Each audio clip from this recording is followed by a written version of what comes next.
이 밤에도 하나님께 기도함으로 경건의 시간을 갖도록 하겠습니다. 스스로 완전하시며 무한하시고 영원하신 우리 하나님께 이 시간도 변함없는 영광과 존귀와 감사와 찬양을 올려드립니다. 오늘 하루도 하나님의 품에 품어주시고 인도하시고 우리에게 적재적소에 필요한 일들을 행하심으로 인하여 변함없이 매일 경건의 시간을 보내도록 허락하여 주셨습니다. 매 순간이 하나님의 은혜로 인한 섭리, 그걸로 인한 삶인 줄로 압니다. 오늘 하루의 순례자의 여정에도 늘 함께 하시고 인도해 주신 우리 하나님의 영원하신 은혜를 생각합니다. 지나온 오늘 하루의 죄를 반성하고 회개합니다. 은밀한 죄까지도 떠올리며 회개합니다. 진정한 기쁨은 회개하는 것에서 찾아온다는 것을 생각하면서 진리를 위해 힘껏 일하는 삶이 되게 하여 주시기를 원합니다. 우리의 의무를 다하지 못한 것에 대하여 매일 밤 하나님 앞에 무릎을 꿇고 돌이키기를 원합니다. 오직 주 예수 그리스도의 보혈의 공로만을 의지합니다. 주님 앞에 서게 될 영광의 그날을 생각하면서 오늘도 내일도 신실하게 주의 종의 사명을 감당하게 하옵소서. 이 시간에도 여러 상황 가운데 여러 모양으로 이 경건에 참여한 주의 백성들을 기억해 주시고 감찰하여 주시고 보살펴 주시기를 원하오며 이 경건의 시종을 주관하여 주실 줄을 믿습니다. 걸어가신 산 위로 계시는 일체 하나님 홀로 영광을 받으시옵소서. 우리 주 예수 그리스도 이름으로 기도합니다. 아멘. 새 찬송가 80장, 새 찬송가 80장, 통일 찬송가 101장입니다. 제가 참 좋아하는 찬송입니다. 천지에 있는 이름 중 귀하신 이름, 우리 주 예수님의 이름입니다.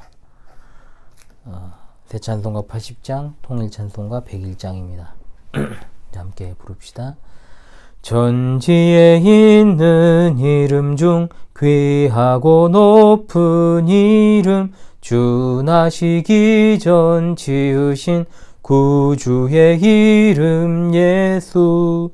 주 앞에 내가 엎드려 그 이름 찬송함은 내 귀에 들린 말씀 중 귀하신 이름 예수. 주 십자가에 달릴 때 명패에 쓰인 대로 저 유대인의 왕이요 곧 우리 왕이시라. 주 앞에 내가 엎드려 그 이름 찬송함은 내 귀에 들린 말씀 중 귀하신 이름 예수. 지금도 살아 계셔서 언제나 하시는 일, 나 같은 죄인 부르사 참 소망 주시도다. 주 앞에 내가 엎드려 그 이름 찬송함은 내 귀에 들린 말씀 중 귀하신 이름 예수. 주 예수께서 영원히 어제나 오늘이나 그 이름으로 우리에게 참 복을 내리신다. 주 앞에 내가 엎드려 그 이름 찬송함은 내 귀에 들린 말씀 중 귀하신 이름 예수. 아멘. 네, 하나님 말씀 보겠습니다. 하나님 말씀은 사도행전 5장 5절로 11절의 말씀입니다. 사도행전 5장 5절로 11절의 말씀을 제가 낭독하도록 하겠습니다. 사도행전 5장 5절로 11절의 말씀입니다. 아나니아가 이 말을 듣고 엎드러져 혼이 떠나니 이 일을 듣는 사람이 다 크게 두려워하더라. 젊은 사람들이 일어나 시신을 싸서 메고 나가 장사하니라. 3시간쯤 지나 그의 아내가 그 일어난 일을 알지 못하고 들어오니 베드로가 이르되 그 땅 판 값이 이것뿐이냐? 내게 말하라 하니 이르되 예 이것뿐이라 하더라. 베드로가 이르되 너희가 어찌 함께 꾀하여 주의 영을 시험하려 하느냐. 보라 내 남편을 장사하고 오는 사람들의 발이 문 앞에 이르렀으니 또 너를 메어 내가리라 하니 곧 그가 베드로의 발 앞에 엎드러져 혼이 떠나는지라. 젊은 사람들이 들어와 죽은 것을 보고 메어다가 그의 남편 곁에 장사하니 온 교회와 이 일을 듣는 사람들이 다 크게 두려워하니라. 아멘. 주어진 말씀을 통해서 아나니아와 삽비라 부부 사건이 만데오 교회가 주께 대하여 철저히 신실할 것을 알리는 매우 귀한 메시지라는 사실을 알게 됩니다. 성경을 바르게 보지 못하는 혹자들은 하나님이 너무 무자비하신 것 아니냐 이렇게 말합니다. 하나님이 용서와 사랑과 자비의 하나님이신 줄 알았는데 정말로 무자비하시구나. 저주와 징벌은 구약이나 나오는 줄 알았다. 이런 식으로 이야기를 하죠.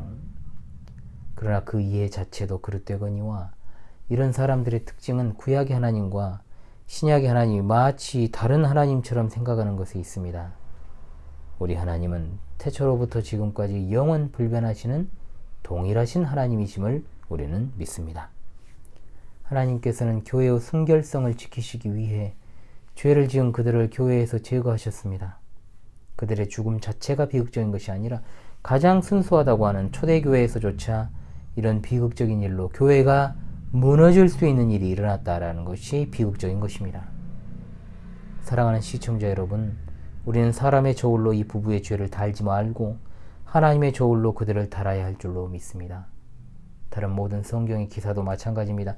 하나님께서 초대교회에 특별한 은혜를 주셨던 것처럼 여러 가지 이적과 표적과 기사가 비상적으로 일어났던 것처럼 이 사건도 교회의 순결성을 위하여 공개적으로 이루신 비상한 일입니다. 기적과 표적과 기사가 지금도 계속된다면 마땅히 죄 지은 사람은 아나니아와 삽비라처럼 그 자리에서 징벌을 받아 정말로 죽어야 하지 않겠습니까? 우리가 상식적으로 생각하면 됩니다.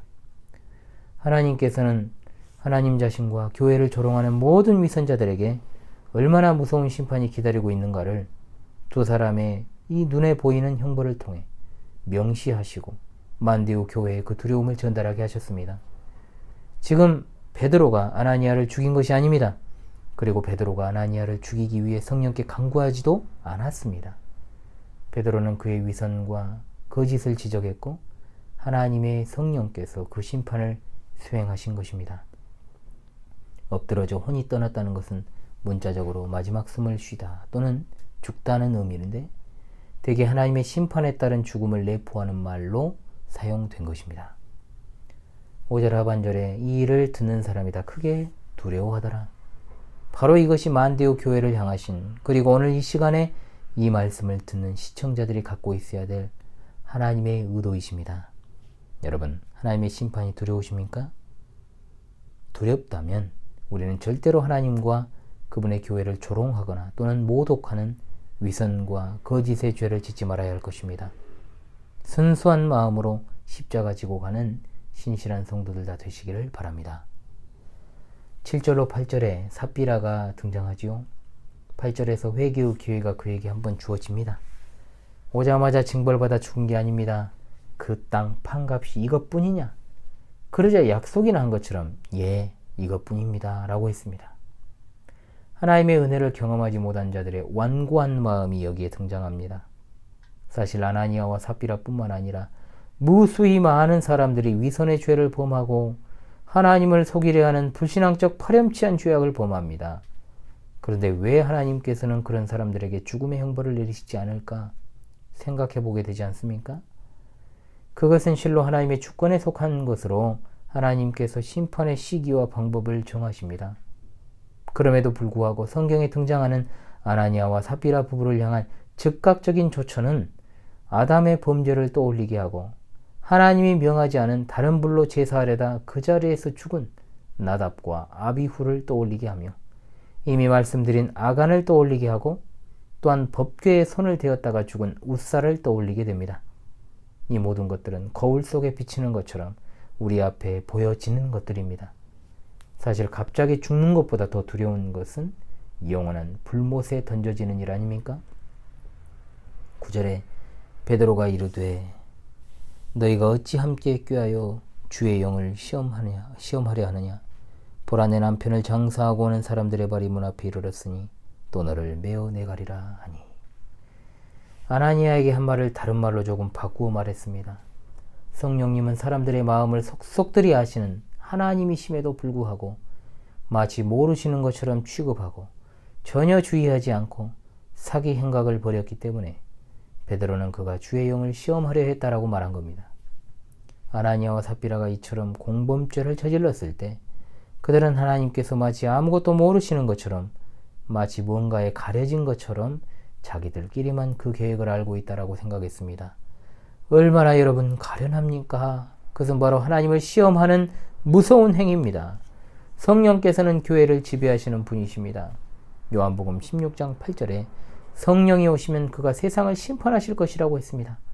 하나님을 시험하는 일에 공모했던 아나니아와 삽비라는 죽음도 함께하게 되었습니다. 이것은 역사적 기록 그 이상의 의미입니다. 누구도 성령을 조롱하거나 진실을 이야기하지 않고 거짓을 이야기해서는 안 된다라는 경고입니다. 돈이 참으로 문제죠. 돈 조심해야 됩니다. 돈을 사랑함이 일만하게 뿌리라고 했습니다. 교회건 사회건 돈을 다루는 일을 조심해야 되고 목회자는 늘 돈 조심해야 됩니다. 11절에 온 교회와 이 일을 듣는 사람들이 다 크게 두려워하니라. 사도행전에서 교회라는 용어가 처음 등장하는 장면입니다. 이 말은 에클레시아인데 교회라는 용어가 등장하는 순간이 공교롭게도 하나님께서 심판하시는 순간입니다. 즉 하나님께서는 교회의 순결성을 지키시기 위해 이 심판을 수행하셨고 또한 교회가 얼마나 성별된 곳인지를 보여주는 결정적인 근거가 되는 구절이다 라고 할 수 있습니다. 사랑하는 시청자 여러분, 하나님을 두려워합시다. 하나님을 두려워하는 것은 교회의 순결성을 지키는 일이요, 또한 성도가 가장 하나님께 신실할 수 있는 방편입니다. 시대적 조류는 세속주의, 물량주의가 교회를 이미 상당 부분 침탈하여 교회가 몹시 흔들리고 있는 때입니다. 이런 때일수록 하나님의 심판의 메시지에 귀를 기울여서 만대의 교회를 향하여 엄중히 경고하시는 하나님의 음성에 귀를 기울이시고 하나님께 대하여 두렵고 떨리는 마음 없이 타락해가는 이 세대를 본받지 말고 사람의 눈치를 보며 신앙생활 하지 마시기 바랍니다. 사람을 두려워하는 자들은 하나님 나라와 관계가 없는 자들임을 명심하시고 오직 거룩하신 하나님께 두렵고 떨리는 마음으로 충성을 다하는 여러분 되시기 바랍니다. 주께만 신실하시기 바랍니다. 주께 대하여 끝까지 신실할 것을 다짐하는 아름답고 복된 주님의 자녀들이 다 되시기를 바랍니다. 기도합니다. 오늘 하루도 우리와 변함없이 함께 하시고 우리의 모든 출입을 지켜주신 하나님, 에클레시아라는 교회 이름이 등장하는 곳에 하나님의 심판이 있다는 사실을 보면서 이 시대 교회를 생각합니다. 순결하지 못한 교회, 분별력이 없는 교회, 본질을 잃은 교회가 존재의 이유가 없다는 것을 하나님은 보여주십니다. 초대 교회의 모습은 마지막 시대 교회가 어떻게 해야 할 것인지를 보여주는 거울인 줄로 압니다. 우리와 우리 사랑하는 자녀들이 하나님을 업신여기며 교만한 세상의 가치관과 풍조를 본받지 않게 하시고 오로지 교회의 순결함을 위하여 우리 개인의 순결과 절개 있는 신앙을 끝까지 지키며 주님의 다시 오심을 예비하는 늘 깨어있는 주의 백성들이 다 되게 하여 주시옵소서. 피곤하고 지친 오늘 하루를 또 마무리하고자 합니다. 자나깨나 늘 하나님의 은혜와 돌보심의 역사가 변함없기를 갈망합니다. 매일 밤 경건에 함께하는 하늘가족들의 삶을 돌보아 주시고 어떠한 상황에서도 구원의 기쁨을 간직하며 소망 중에 우리 주님의 다시 오심을 대망하는 자들이 되게 하여 주시옵소서.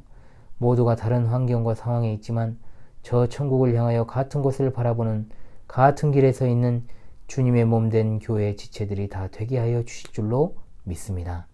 우리 주님 다시 오실 때까지 하나님의 뜻을 따라만 살기를 원하오며 우리 주 예수 그리스도의 이름으로 기도하옵나이다. 아멘.